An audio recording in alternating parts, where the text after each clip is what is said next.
And so now I'm going to introduce our guest for this evening. Our guest is Graham Vasey, and he's a photographer based in the UK whose work is influenced by the landscape, its history, and the complex relationship between man and the land. And those of you who know me know I'm a big fan of when technique and concept come together in a project. And tonight, Graham will be sharing his work with us from his series Dane, uh, along with some work that led up to this series that he's currently working on. And in this project, his double exposures speak to his exploration of folklore in his homeland. So I'm going to turn it over to Graham. Hi. Well, yeah, thank you very much for inviting me along tonight. This is absolutely fantastic. Yeah, it's kind of late here in the UK, but it's still nice to be here. So yeah, so basically, yes, as Dale said, I'm a landscape photographer. I'm based in County Durham, which is in the northeast of England. I'm very lucky to be on the edge of some extremely beautiful landscapes. The Northern Pennines, which are kind of like the backbone of England. They run from the Scottish border right down through into Derbyshire and things. And within them is a wonderful wealth of landscape and a fantastic history, which is unique. And I'm trying to be exploring this for the last 20 years, really. So I got into photography like many others through my dad, who was a very keen amateur photographer. And it was through borrowing his cameras and then him buying my first camera and then studying art at college and particularly photography at Newcastle College. That gave me the grounding and the skill set to do what I do now. So if Dave would like to put on the first picture. All right, there we go. Yeah, so this little title page, it's just a very simple slideshow I've created for you tonight. So if we go from the first picture, please, Dale. Yeah. So this is a little bit out of my home, my area, you could say, my local area. This is up in Skye. This is Glensilligan, but it really encapsulates. This is one of the first prints I did using liquid like silver liquid emulsion and using the processing to do large scale prints. So I did this for the gallery that represents me in Darlington, called Gallerina, who have been wonderful, supportive gallery. It's a small commercial private gallery, but they have a wealth of artists, a number of very good abstract painters as well, landscape painters who I've become very good friends with and things. And it was through their influence I wanted to create something more abstract, a little bit more textural, and something that which really showed my a certain amount of the handmade, the uniqueness of the print. Really emphasize it more than every print is unique when it's done by hand, when you're in a dark room. But I think I love the textures and the voids that this brushing on the emulsion creates. So this is, again, the rust marks at the top are through processing, kind of a mistake really, but they add such a fantastic tonal quality. And it really, it just capsulated me. It's really excited me, the whole process of using this emulsion. So over the last sort of 15 years or so, this has become my main focus of my creative work, is using this alternative process. So Dale can go to the next picture, please. Yeah, so this is another one of Skye, and this is of Glensilligan. It's called Rising Spate. It's of the bridge, very famous stone bridge in the middle of the island, and again, this was before I started to really get into large format as well, which is my principal method really of capturing, and I use this. So I used to love the square format a great deal, and this was the just again, it's that element of being in the landscape, of being there at a certain moment. It was literally pouring down with rain, as it often does in Scotland, and the river was just rising and rising and rising. So this speed and this power of this river, which was, maybe a couple of days before, was a trickle between stones, just really captured me and really captured my imagination. And I think that's part of my work as well. There's a lot to do with psychogeography, and which is kind of the effects a place has on you as a viewer, as someone immersed in that landscape, and also hauntology as well, which is kind of a term which is about how our childhood and our TV and film and photography has affected our imagination and created a narrative, a kind of ghost narrative that we almost project onto the landscape. And these are from so these places, just that physical drama, that physical emotional contact we have with them, which is what draws me to the landscape where I live. Okay, put the next slide on, please, Dale. Yeah, so this is very close to home now. So I started to move into large format photography because I wanted to do the larger prints. I wanted a larger negative of more detail. And so this is just up the road for me, about 15-20 minutes drive. And one of the things I love about this image, it's up in a place called Egglesburn, a small river that flows down through a tributary of the main River Tees. It's in an area called Teesdale, which is an area of outstanding natural beauty. It shows how the landscape has been used and how the landscape has been shaped by man, and also man has been shaped by the landscape. So it's like a symbiosis between how people have adapted and lived in these quite harsh environments. So around this small field house, this little what could have been a miner's, what we used to call around here, a shop, somewhere where miners used to sleep and stay while working and while digging in deep seams for lead ore. They has now turned into maybe a barn, and then it's been used for other processes. But around it, you see the effects of the industry. You see the piles of stones, the small little slag heaps and things. But nature's reclaimed it. Nature has took it back. But that aspect is kind of that sort of trace of history of archaeology beneath the surface, as well as another very important influence to my work. It's always fascinating, and it was because of finding out about this archaeology and this history has led me to look more deeply into folklore as well, about these places, because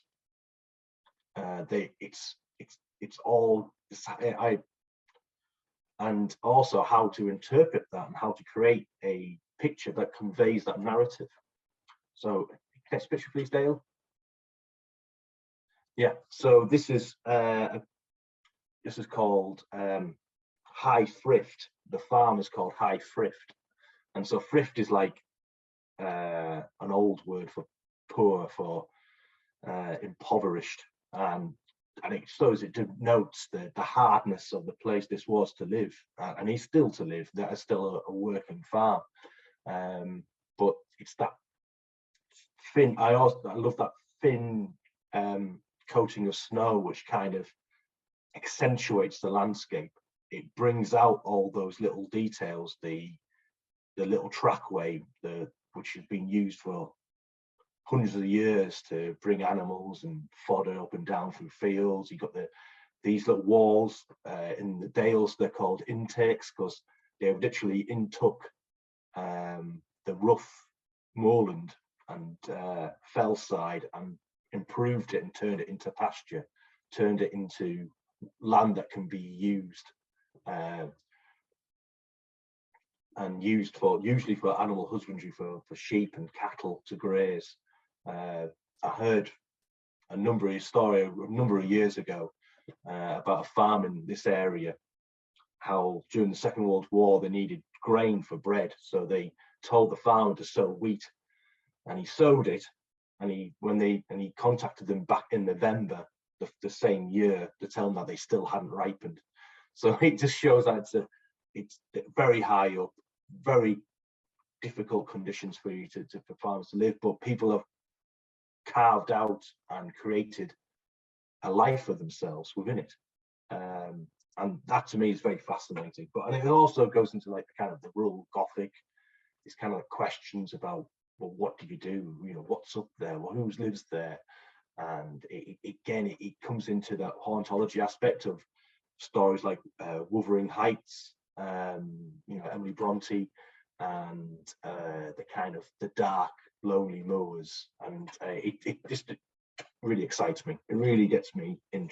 You know, I kind of every time I return to these places, they're different. It changes with the seasons, with the years. It's really evocative.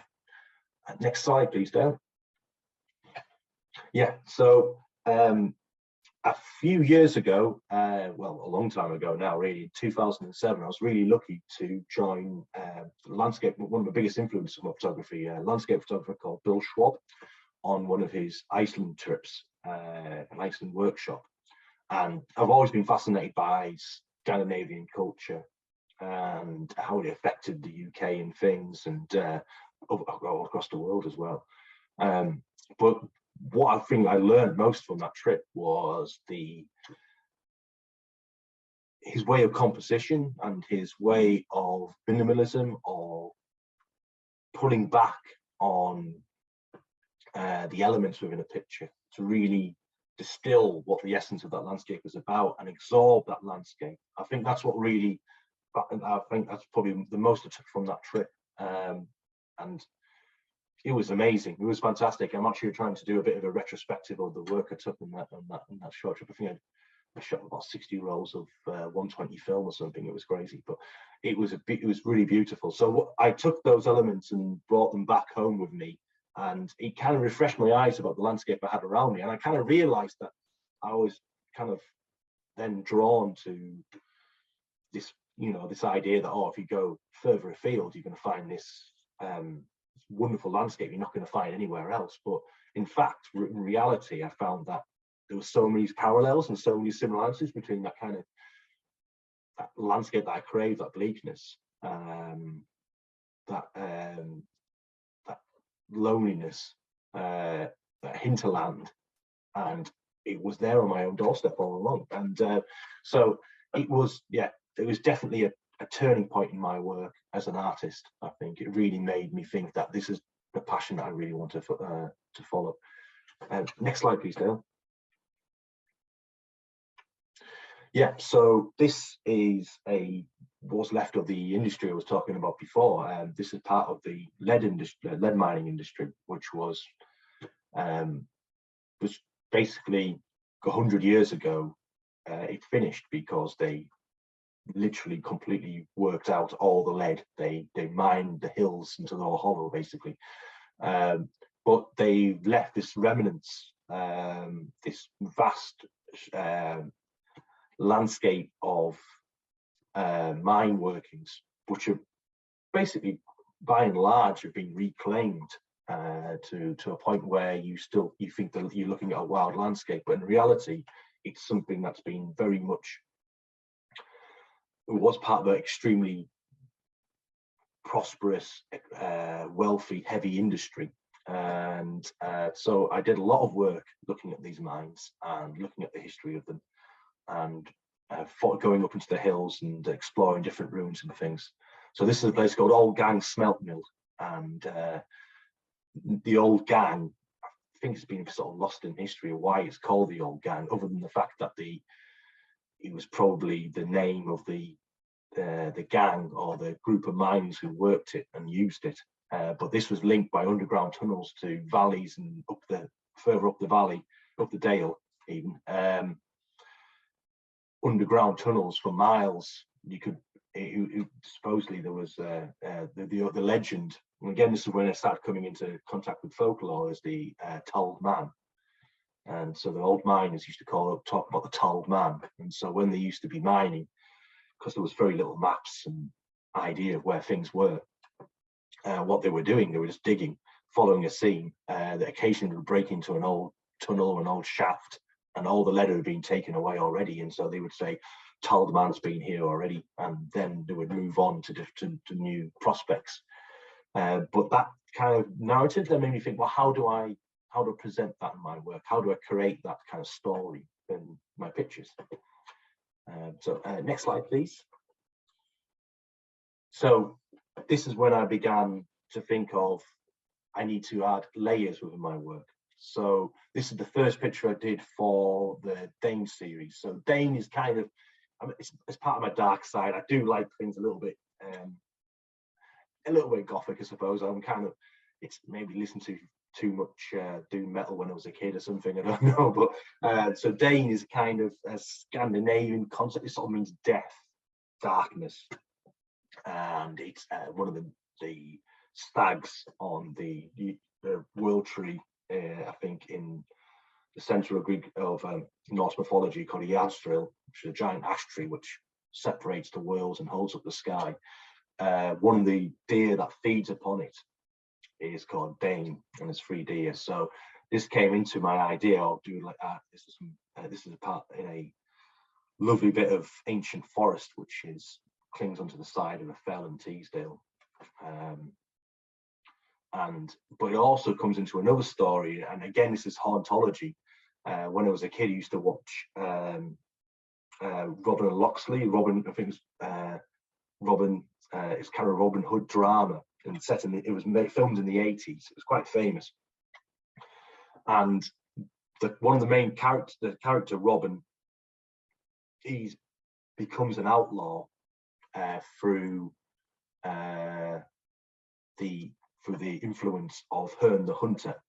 And so Herne the Hunter was supposedly one of the pagan sort of forest gods. It comes even further back from that, maybe from I think it's pronounced Knossos, which was like a horned god of the Celts from central France and southern England. And it's in Shakespeare, Merry Wives of Windsor. And if it wasn't for Shakespeare, Herne the Hunter probably would have been lost for time, lost in history. But he, in a kind of way to try and mock the legend of Herne the Hunter, he kind of preserved it for future generations. And so this idea, and he's a stag-headed man, kind of like Pan sort of character. So I was kind of really interested in the experiment with that. So I got this fantastic set of antlers and skull from a red deer, and double exposed it. So it's an in-camera double exposure. But I felt really like I achieved something, that it had depth and narrative, as well as being a study of landscape. And so Dale, next picture, please. So again, some of these aren't the greatest quality representations because they're very big prints. Some of them were over a meter, 110 centimeters by 80 centimeters. So getting on to like sort of 4 foot by 3 foot prints. So a lot of them I basically flat copied with cameras. So some of the quality isn't quite as what it should be. But so this is again the idea of taking that Norse element. So this is so that's kind of like the idea of the Norse underworld of hell and darkness. So it's kind of like the river, which you cut this, the small beck and the crags. Again, this is based in Teesdale, slightly snow-capped mountains and things. I thought he just felt the coldness of that landscape. But again, it was hoping the idea would be to create a narrative. So next slide, please. Yeah, so I started progressing. I started experimenting with other things. So this is called Foxwood. So again, I started the wood, this ancient bit of forest was all had lots of stories about boggets and about which are like kind of goblins, little hobgoblins. So there's boggets and there's hobs, which are kind of throughout sort of Yorkshire and Scottish and northeastern folklore. But I kind of thought about, well, why would people believe that there was something evil and dark in the forest? And then you start thinking about, well, the sound a fox makes, the bark of a fox, it's such an eerie sound. And then I started thinking about the Ted Hughes poem, which is The Fort Fox, when it's like it's stalking around his house and he's trying to think of that idea, that concept to put onto page. And it's that beautiful narrative there. I love the idea of the fox and the way they sort of appear from nowhere and disappear again. And so I try to incorporate those elements that kind of like into the forest where the fox belongs, I suppose. So a lot of these I did using taxidermy, and I luckily, I mean, the fox heads actually would belong to my mum and dad. My mum bought it kind of as a bit of a joke in the long time ago, and we had it in our hallway at home. Sounds very baronial, but it wasn't like that. It was kind of, but it was. But I also have a very good friend who's a taxidermist, and so I was lucky enough to be able to borrow bits and bobs from him. Bits and bobs sounds a bit horrible, that. But so I was being really lucky. So I was being able to use those. So that's how I managed to get a very still fox. Anyway, so next slide, please. Yeah, so again, ravens. You have the three ravens of Odin. So again, it's looking at Norse mythology. I suppose that's what I kind of influenced me the most. When I first came back to the Northeast, I kind of had an idea to do, well, back to my area of the Northeast. The idea of the Scandinavian settlers, farmers and things who came to the Dale, and a lot of the place names in Teesdale and Swaledale and things have Scandinavian origins. And I thought that would be fantastic to try and trace that history. And it's basically impossible, really, because we don't even know to what extent the Scandinavian people came to the north. Was it just a small group and then they named things around them, or was it like a much larger population? But so that's again why I wanted to try and look at the folklore and try and create a narrative, because you couldn't just take a picture of somebody, a father, and say, well, this person's obviously of Scandinavian origin, because that's just nonsense. It doesn't exist.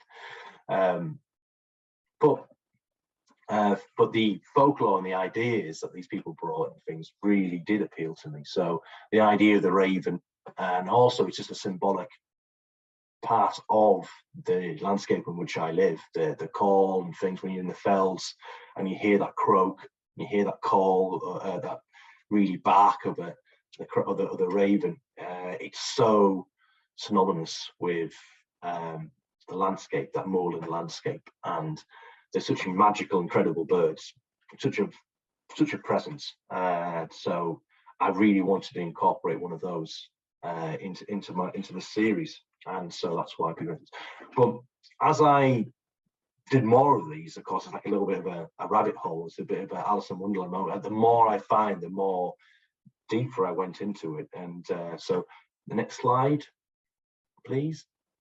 So then I started looking into accounts of witchcraft and things, and so there's a fantastic writer, he's a collector of stories called Canon Atkinson, who lived in the North York Moors in the 1850s, and he wrote a book called A Moorland Parish, and basically he went round and any stories or tales he heard, he collected them and wrote them down. And so he was like a proper he really saved an awful lot of these folk tales, which would have probably been disappeared during the Industrial Revolution, and people being dispersed by moving to bigger towns and things.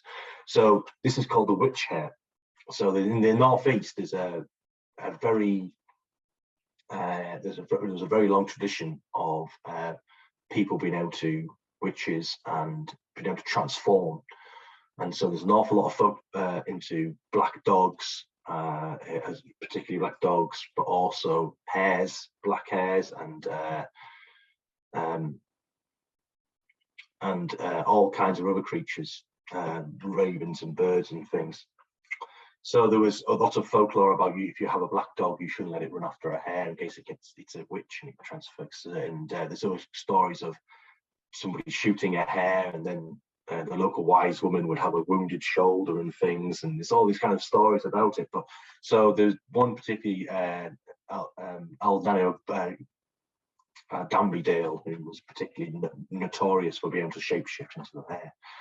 So I kind of really wanted to have that idea of the kind of almost undergroundness. There's a fantastic, again, this goes back to hauntology. When I was a kid, I used to watch like the Hammer horrors, the 70s horror films, like The Wicker Man, and there's another one called Blood and Satan's Claw, which is a really famous sort of folk horror. And so these kind of like, this kind of transformation stories, and the kind of the idea of the soil and the earth, kind of really, the aesthetic really appeals to me. So I kind of try to become more and more creative, bringing these into my pictures. So I did a couple around the hare. So next slide, please, Dale. So this is called The Shadow of the Witch Hare. And so it's, again, I love the this mullein grass, the textures it brought, the kind of strange depth of field. But then you have the shadowy presence, and quite often as well, even if you take away the folklore, there is that certain element of wildlife, especially in a country like the UK, where we're a very densely populated country. So it's a small island, really, with a lot of people on it, and so nature kind of exists within the margins, and it kind of, so it can be elusive. So it's used to humans. It's used to trying to get away from humans as much as possible. So quite often things like hares and deer and badgers and things like that, and quite large animals that most people may spend their whole life and never ever see, because they're walking through the landscape, creating too much noise and scaring it away before they get anywhere near it. So when you do see these things, quite often it's elusive. It's like a shadow. It's a blink of an eye and it's gone. And other times it's bolt right in front of you and it's there staring at you. And that connection is really a powerful connection. It's a really evocative feeling. And so again, I was hoping to create that atmosphere of like kind of stillness, but movement, and stillness, but that kind of abstract kind of the thought of a hare, the thought of a fox in the wood, you know, that moment when you see it and you think, what was that? And it's gone. So yeah. Next slide, please. So again, the pictures kept progressing. So this is called Kirk Carrion. And it's one, hopefully I wanted it to be multifaceted, like the others. So not only was it looking at the folklore, so as I said before, there was Herne the Hunter, which is like stag antlered kind of deity.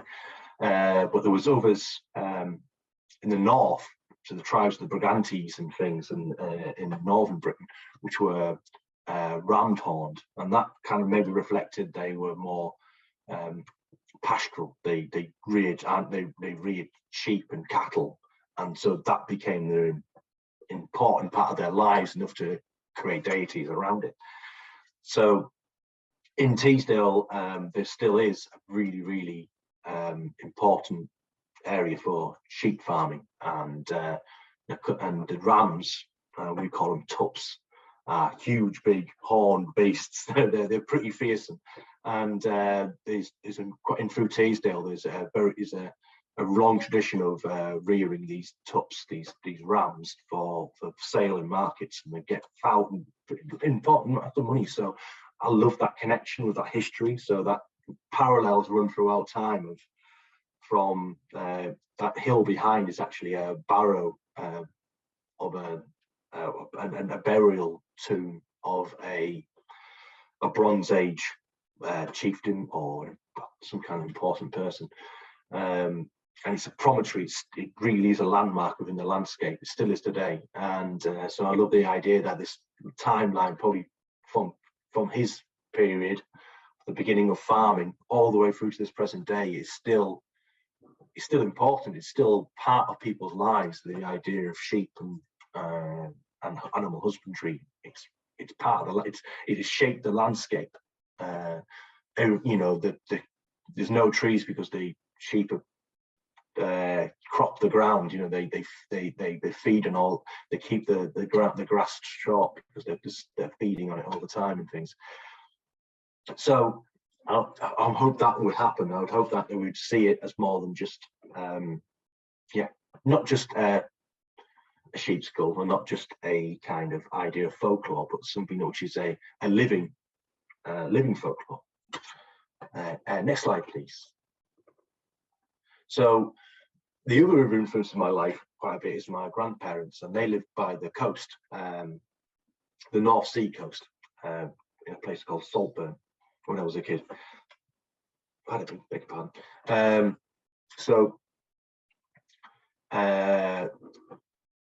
Sometimes, sadly, sperm whales and things would try and go up through the English Channel and up north into the North Sea, and sadly they can't feed there, so they quite often would die and be washed ashore. So and so throughout the history of the Northeast, there's been these like leviathans washing up on our beaches.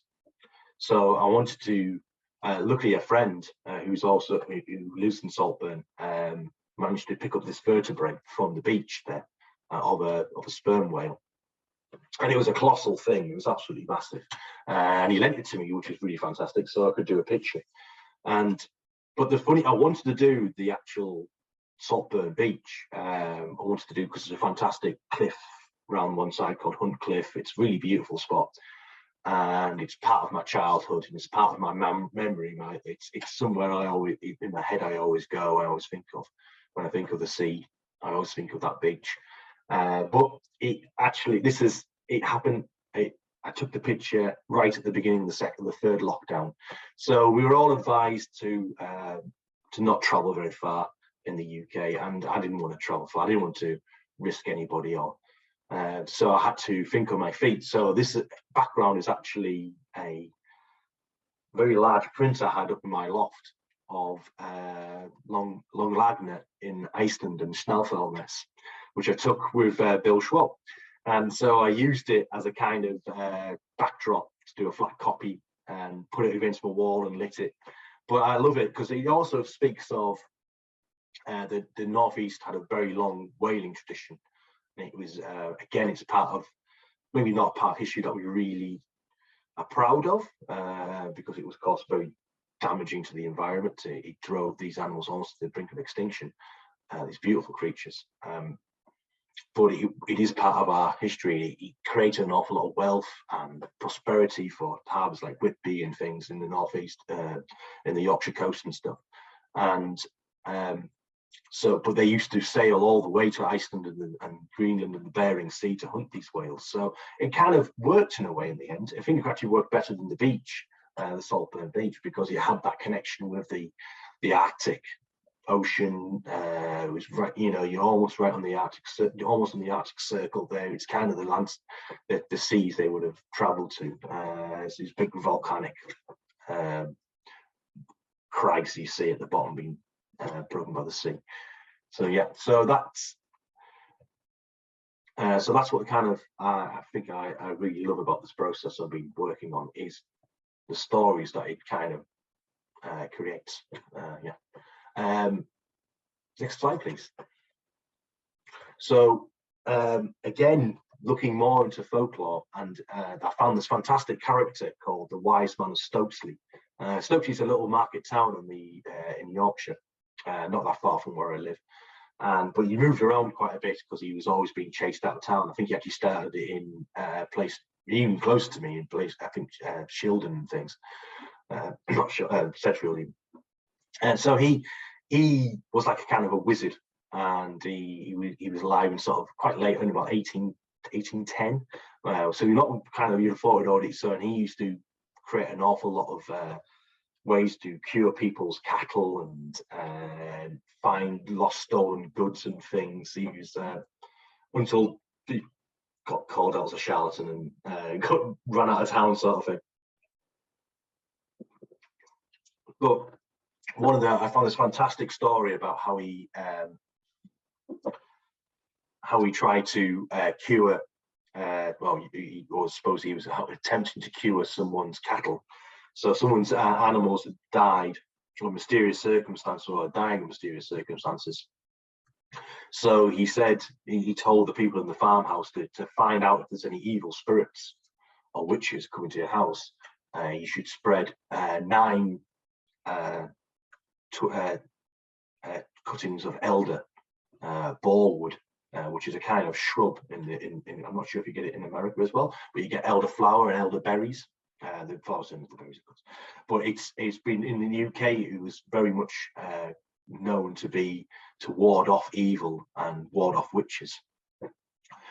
So you had to place these 9 sprigs of elder underneath a plate or on top of a plate and cover them. And if they'd been disturbed by a window, and if they'd been disturbed the next day, then obviously evil was present. So I can just imagine someone maybe going for the window and tweaking around a little bit and to get the job a bit longer. But so I found this fantastic ruined farmhouse up in Weardale, the next valley north from me, called Wolfclough, and it's in a place called Rookup. Really evocative, lonely valley, a few sparse farmhouses and things here and there. And this farmhouse is the last few years have been going back and back. It's just been crumbling into the ground. So but I had this beautiful window, and so and the sprigs of elder just came from the other side of my village green, in the village where I live. So yeah, I don't think I could have took that with a single shot. I think you had to be that double exposure to portray that narrative. And the next picture is, thanks Dale, is again the same window a few years later. That as I say, it's decaying quicker and quicker. But this one was to do with a commission for somebody, but I can't read out and they wanted another picture to do with the same window. So what came to my mind, and I think it really speaks to the landscape and things as well, is Wuthering Heights, Emily Bronte's classic novel. So I was trying to portray Caffrey's window, and that's what I've called this picture, is Caffrey's window. So when the narrator is first staying at Wuthering Heights, under duress really, or well, at least Heathcliff's duress, he stays in Caffrey's old bedroom, and during the night the bare branches of the pine tree start scraping against his window, and so he keeps himself awake by reading Caffrey's books, which you see stacked up, the candle where he read by, and they are the branches of the pine which are scratching against his window, and that becomes Caffrey's hand reaching through to wanting to come inside out of the cold. Bit of Kate Bush as well. You can't be a bit Kate Bush. So yeah, so that is my so far as I've got with Dane series. So there's a few more pictures in the works, to speak. So I've been trying to do a few more along the lines of the Wise Man of Stokesley. I've got a couple of ideas, and of course I have to do one of Black Shuck, of the Bargress, which is the black dog, which is really important in the folklore of the British Isles. So yeah, I think that is me done, almost to the 40 minutes and a bit. I'm not too bad with it. I'm quite pleased about that. All right. Thanks, Graham. That was really, really interesting. Oh, thank you. Thank you very much. Yeah, I loved hearing the kind of the backstories and the folklore that's informing how you envision the images and then the creation of them. Yes. The whole process. And I really liked, I wrote it down actually, the psychogeology. Psychogeography, yeah. Geography. Yeah. So it's kind of a bit of a movement, and it's a fantastic podcast called the Uncanny Landscape, and this guy interviews he wrote a book called Weird Albion, and he does this podcast and he interviews lots of other people and things, and that's fantastic. Look, if you want to learn more about psychogeography, about how the landscape affects us and things, it's really it's one of my biggest influences, definitely. So if anybody has any questions, you can either type them into the chat, or there's a raise hand function in your Zoom toolbar. If you want to actually ask the question instead of typing it, you could use that raise hand function, and I'll let you turn on your microphone and you can ask Graham your question with your voice. As we're waiting to see if people have any questions, I'm wondering if you do want to talk a little bit about your technical process. Oh, yes, yeah, of course, yeah. So, as I said, a lot of the Dane series are all done in camera double exposures. So I kind of like using the 5.4 camera because, of course, you're using individual sheets of film. So you're not having to like re-roll 120 roll and things like that, which I find it's not very accurate. I can get a much more accurate by just shooting an individual sheet film. So quite often what I'll do is I'll create my first composition, usually by doing it in a still life or in a studio setting. So say with like the Fox and things like that, that's how I did that.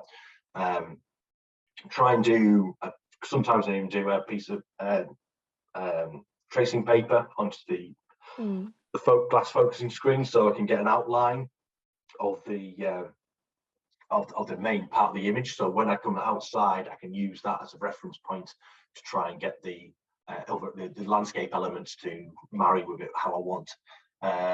But not always, though. Sometimes it's a bit more like I've got a good vision of it in my head already.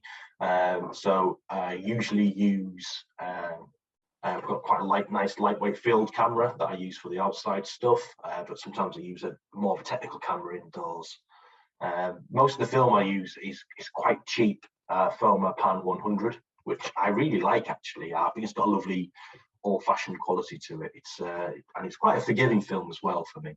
And I usually use either Cathanol, I love using Cathanol developer, or I use a staining developer, something like Tanol or Pyro. I used to use an awful lot of different pyros. It's been quite tricky to get hold of during lockdown. Certain chemicals and things don't seem to be in the UK much at the moment, so I can't seem to get much. But Cathanol is fantastic. I love using Cathanol. So once I've got the picture, usually I create like a little bit of a contact test, and then do my print. So the printing process usually takes about 3 to 4 days. They're very large, so I stretch. I could buy watercolor paper on a roll in bulk, which I then wet and stretch on, like you do when you're making a watercolor painting, onto a board, and that board sort of forms the easel as well. And when I was first got back into photography, like my own creative photography, I was lucky. That was a lot of gear being sold. People were emptying out dark rooms, and replacing it all with digital stuff. So I was able to buy a very big 5.4 and larger, quite an old one that's on a round column, so you can swing it 160 degrees. So I turn it around on my workbench in my dark room and project it onto the floor. So that means I can get really big enlargements. I then made basically a big giant developing tube with a piece of old drain pipe and some inspection caps, and I roll the paper, put it in, and pour the chemicals in, basically. So it's all a bit Hughes Robinson and DIY, but it's worked really well, actually. I'm quite pleased with that. It didn't cost me an awful lot of money, which is good. But yeah, I tried to make a big tray once with polythene and bits of wood, and it was just a nightmare. It kept falling to bits and chemicals washing everywhere. But this actually does this does actually work really well, though it's quite heavy on chemicals. So I'm trying to, at the moment, I'm trying to research how to recycle those a lot more, and more eco ways of using it, because I'm quite concerned that I'm using too much chemistry. So I need to, that's one of my next project, one of the next projects is, there's a couple of groups in the UK at the moment which are doing an awful lot of work that way of getting back to silver and things, and composting the chemicals and stuff. And so, yeah, I think that's what I have to do next. But yeah, so once that's done, I usually let it dry naturally, just let the weight of the paper, flatten it out, and then I take it to the gallery who frame it, and fingers crossed that occasionally they sell, which is nice. So yeah, but yeah, so it's but that process, it's took a long time to perfect. I had an awful lot of mistakes, an awful lot of things that went wrong to begin with. So it's been a proper labour of love. But it's I feel like now I can pretty much I get there. So yeah, but it's that whole. Usually I use the Thoma liquid emulsion because it's really nice. It's nice and fast from the big pictures. It is a little bit contrasty, so that's why I quite like using the Cathanol or the Pyro developers, because they kind of help compensate. They kind of give you a bit more of a softer negative, a little bit less, easy to control the contrast levels a little bit. But it's really nice and fast, so I can do. While I was using other ones, other emulsions, exposure times were extortionately long, sort of minutes, and then you get reciprocity failure and things, so it became difficult. But this usually, even with a very large print, it's sort of usually it's about 20 or 30 seconds for the base exposure, and then generally it's using lots of bits of dodging card and trying to and things like that. So yeah, other than that, it's just like doing a normal print. It's just on a very big scale. But I suppose maybe it was a way of competing a little bit, maybe, because I was putting my work next to these huge, big abstract landscape pieces. So I kind of felt a bit insecure. So I'm going to do big prints as well. Nice. Well, they're beautiful. Oh, thank you. Yeah, and thanks for sharing the technical information with us too. All right, so does anybody have any questions, technical or otherwise? Give you a few seconds.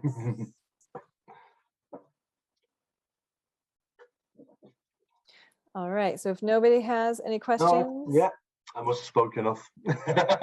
Yeah, no, I mean, I thought I'm interested in history and folklore myself, so just hearing how you're like approaching making visual artwork.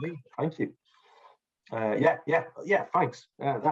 So that's, well, as you said before, obviously you talked about Native Americans and things, and in your area and stuff, and so it's amazing how they kind of how that kind of those cultural things survive and influence how we perceive the world around us, I think. And I think, and there's so many parallels as well, even though they're thousands of miles apart, there's parallels of how people looked at the landscape and how they interpreted how things were started and created, and how the uses. So I think I get that from my father a lot. My dad's was a history teacher, so when we were kids, we took around all these archaeological sites and Hadrian's Wall and castles and things, and so he was always talking about it. So it kind of was ingrained into me and my brother, an awful lot of this. So and it was it's I just love finding more out all the time, and it is such a wealth of history, such a wealth depth of information. Yeah. Great. Yes. Yeah. Can be a bit bronty. or their Kate Bush. All right. Well, on that folklore and Bronte note, thank you, Graham. No problem. Thank you. Thank you, everyone who turned out tonight, and hopefully we'll see all of you in the future in person or online. Yeah, lovely. Great. All right. Good night. Thank you very much. See you soon.